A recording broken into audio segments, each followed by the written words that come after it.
There's been some recent debate concerning the selection of appeal judges and state Supreme Court justices. There is the possibility of moving from appointing these judges to electing them. How does the current system work? Okay, man, this is one of those that could take up the rest of our show, to be honest, Grady, but I'm still going to try to go through this pretty quickly. Right now, since 1971, since Winfield Dunn was elected governor, we've had what's called the Judicial Selection Commission. It's 17 people, now it's 17 people, it's been expanded over the years. 17 people that if you want to be an appellate court judge or Supreme Court judge in the state of Tennessee, you apply to this Judicial Selection Commission. They send 3 names to the governor picks one of those 3 names for the next judge in the state of Tennessee. Then, every 8 years, they stand for retention ballot. You vote on the ballot, do you want to retain this judge, yes or no? You'll remember the last time was 2006, they'll be up again in 2014. Now, the problem with that, in my opinion, because I've kind of led the charge on this, to be honest with you, first of all, why should 17 people that are actually kind of appointed by special interest groups decide who the 3 candidates are? Up from 1870 to 1970, the governor got to pick whoever he wanted to for judge. Then there are those that will say that this Judicial Selection Commission has taken the politics out of the process. This was birthed in politics. The reason we have Judicial Selection Commission is pure politics. In 1971, Winfield Dunn became the first Republican governor in modern history. The Democrat legislatures at that time did not want him appointing anybody he wanted to, so they set up this system to where they could load it with trial lawyers and load it with other judges to where they can keep him from doing that. So that's been somewhat in place ever since then. I'm going in generalities, but this is because it'd take a while to give you the intricacies. So I'm looking to change this. Number one, I don't see why we needed the Judicial Selection Commission. It worked for well over 100 years. The governor could pick whoever he wanted to. You didn't have to go to some special interest group to qualify you. First thing. The second thing is the whole retention ballot process, the yes-no ballot.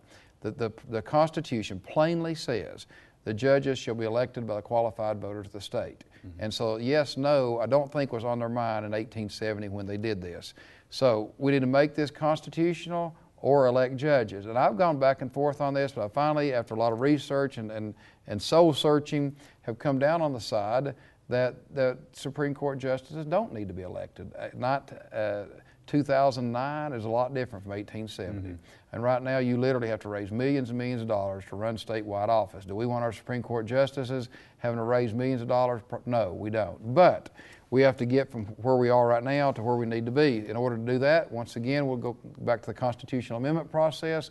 We need a constitutional amendment to put the retention ballot in the Constitution. There are 18 states that do just like we do. It's so-called Missouri plan. They started this. Ours is called the Tennessee plan. But every state but us changed their constitution in order to do this. We need to follow their lead and do that. And I'll be proposing several pieces of legislation this year to take care of this. I assume that won't be on the ballot earlier than 2014. 2014, as soon as that will be on there too. You're catching all. That's exactly right. Well, let me ask you about higher education. Okay.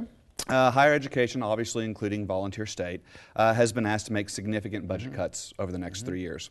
Besides the potential of reduced services to our current students, we are almost assured of tuition increases each fall.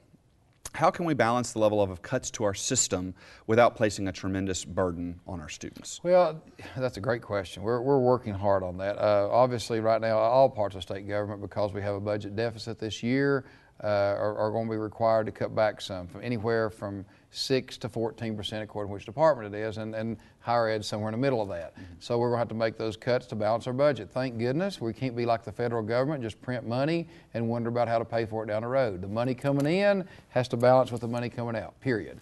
And so we have to make sure that works. Now, this year, higher education is kind of under the perfect storm in the fact that University of Tennessee president, we have an interim president, University of Tennessee system.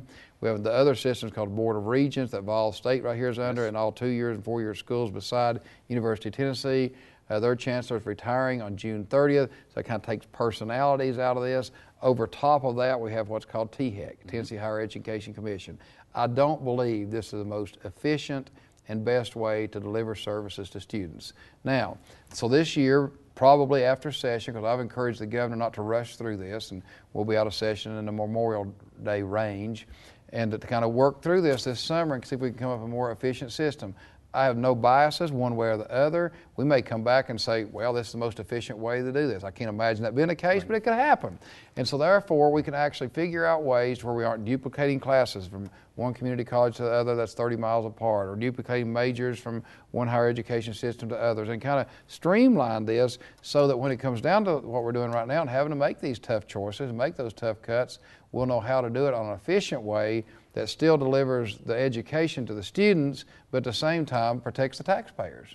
It's tough. It really is tough. It's very emotional. For just one quick example, most states, I say most states, I know Virginia and Georgia in particular, they have 2 engineering schools there. So they pool all the resources, put in these 2 schools, only 2 places. Here in the state of Tennessee, because of the political process and because of political pressure over the years, we have 7 engineering schools in the state of Tennessee. Probably not the most efficient way to do it, but try to back up on one of those. I mean, if I represent East Tennessee State University, I know you went to school there too, Grady. If they had an engineering school, they don't, but if they did and they try to take that way, I'd fight tooth and nail. So we're going to have to figure out, we're going to draw the line in the sand and say, here's where we are, let's look at this system. We don't want to expand anymore until we can figure out the best way of doing this economically and to represent the taxpayers well. So we're going to look at this closely over the next year or so. Are you hoping that restructuring between TBR, THEC, and the UT system will help ease the financial burden for students? Oh, absolutely. I literally think we can save millions and millions of dollars by doing that. But once again, I don't want to go in with some preconceived notion that Lieutenant Governor Ron Ramsey wants to do away with THEC or do away with Board of Regents. But we need to sit down, look what other states are doing. I've heard that North Carolina, a lot of higher ed people think they have the best system. I'm not that familiar with it, but I'd like to study it. Virginia too, another good system. They don't have these overlapping entities, overlapping boards, and then the overlapping is another board. So we need to make sure that we're doing what's right. And I have no preconceived notion. I've said that 3 times now, but I want to make sure everybody knows that. But at the same time, we need to look at this closely. And the fact that we're in this perfect storm, that you don't have these personalities start playing into, the UT president would say, oh, we can't do that. Or the chancellor, Board of Regents, oh, we can't. Well, they're not going to be there right now. And on top of all that, the governor appoints all these boards. The Governor Bredesen has been in office now for 6 years. All these people serve staggered 6-year terms. All the appointments on all 3 boards are Governor Bredesen's appointees. So in theory, they should be somewhat like-minded at least. And so that perfect storm's here, and we need to take a close look at it. Well, in the interim, until some sort of decision can be made, students are still going to have to face the higher tuition costs. Right. Is there any possibility of increasing Hope Scholarship monies? Well, the Hope Scholarship money, once again, the money coming in has to balance the money going out. The money comes in from the lottery. We dole that out by the money coming in. And right now, this year, because of the whole economic situation we're in, the money coming in the lottery is not increasing. As that increases, we can increase that scholarship. There are 3 things, and 3 things only. There was a constitutional amendment. Back to constitutional amendments again. This was amended in 2002. We spend the money on college tuition. We can spend the money on K through 12 capital project. We can spend the money on pre-K programs. We're doing all 3 of those right now. We've finally gotten to the point we are there. So I think any money from here on out will go into college scholarships. Hopefully that can be the case, because I like to see those increase. I'll be perfectly honest. I mean, I voted against the lottery. I don't think the government needs to be in a gambling business. But it's here. It happened. And so we need to make sure we spend the money wisely. And I think we've done a pretty good job of it, actually. Okay. Well, in addition to constitutional amendments, the topic that we obviously keep coming back to is budgets. Since we like to include a little civics lesson in each program, let's talk about how the budget process works. Absolutely. After the governor presents his budget proposal, how does the legislative process work to finalize a budget for each year? Okay.